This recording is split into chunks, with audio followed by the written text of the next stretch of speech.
Assalamualaikum warahmatullahi wabarakatuh. Sebelumnya perkenalkan, nama saya M. Sudibyo dengan NIM C0D023033. Baiklah, saya akan menjelaskan tentang pemotongan PPh Pasal 21 pegawai yang berhenti bekerja dan mulai bekerja dalam tahun berjalan. Untuk pemotongan PPh Pasal 21 untuk pegawai yang berhenti bekerja, ada beberapa langkah untuk menghitungnya atau pemotongannya. Yang pertama, kita harus menghitung penghasilan bruto yang diterima pegawai selama masa kerja di tahun tersebut.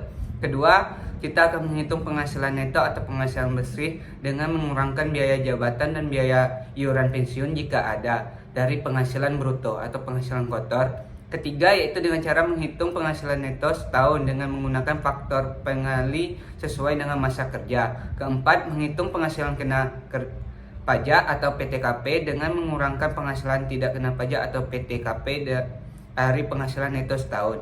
Kelima, menghitung PPh Pasal 21 terutang berdasarkan tarif progresif yang berlaku. Keenam, maksudnya membandingkan PPh Pasal 21 terutang dengan PPh Pasal 21 yang telah dipotong selama masa kerja.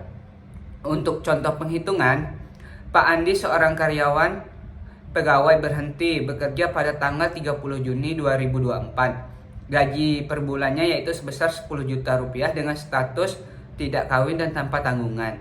Untuk penghitungannya, pertama kita harus menentukan penghasilan bruto dengan cara yaitu gaji bulanan Pak Andi dikali dengan selama Pak Andi bekerja, yaitu dimulai dari 1 Januari 2024, maka didapatlah Pak Andi bekerja selama 6 bulan. Maka penghasilan bruto dikali 6 bulan, maka penghasilannya adalah 60 juta. Untuk PTKP setahun, Pak Andi dikenakan 54 juta. Dengan cara kita menghitung PTKP 6 bulan Pak Andi, maka PTKP setahunnya dibagi 12 bulan, lalu dikali lagi selama dia bekerja, yaitu selama 6 bulan, maka PTKP-nya Pak Andi sebesar 27 juta. Maka penghasilan kena pajak Pak Andi yaitu 60 juta dikurang dari 27 juta, maka yaitu sebesar 33 juta. PPh Pasal terutang Pak Andi yaitu sebesar 5%, maka dikali dengan 33 juta, maka didapatlah sebesar 1.650.000 untuk 1 tahun selama jangka 6 bulannya. Berikutnya, pelaku pajak untuk pegawai yang mulai bekerja kembali.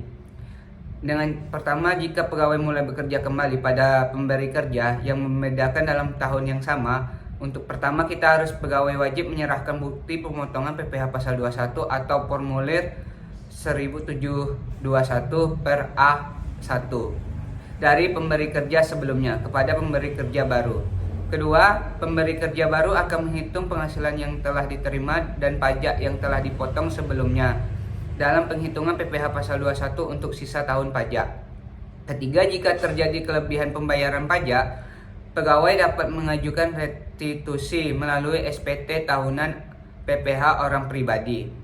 Untuk contoh penghitungan yang mulai kembali bekerja, maka Pak Andi seorang pegawai yang berhenti bekerja pada 30 Juni 2024, mulai bekerja kembali pada 1 September 2024 dengan gaji 12 juta per bulan. Pertama, kita akan menghitung penghasilan dari pekerjaan pertama Pak Andi yaitu sebesar 60 juta. Penghasilan dari pekerja kedua yaitu 12 juta dikali dengan 4 bulan, karena Pak Andi mulai bekerja pada bulan September, maka yang kita hitung sampai Desember 2024 yaitu selama 4 bulan, maka sebesar 48 juta. Total penghasilan setahun Pak Andi yaitu sebesar 108 juta.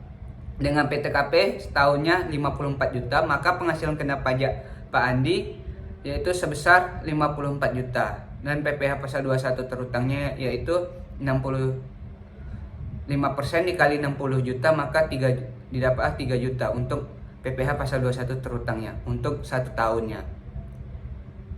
Sekianlah presentasi dari saya. Jika ada salah kata, saya mohon maaf. Terima kasih teman-teman yang sudah menonton. Saya akhiri. Wassalamualaikum warahmatullahi wabarakatuh.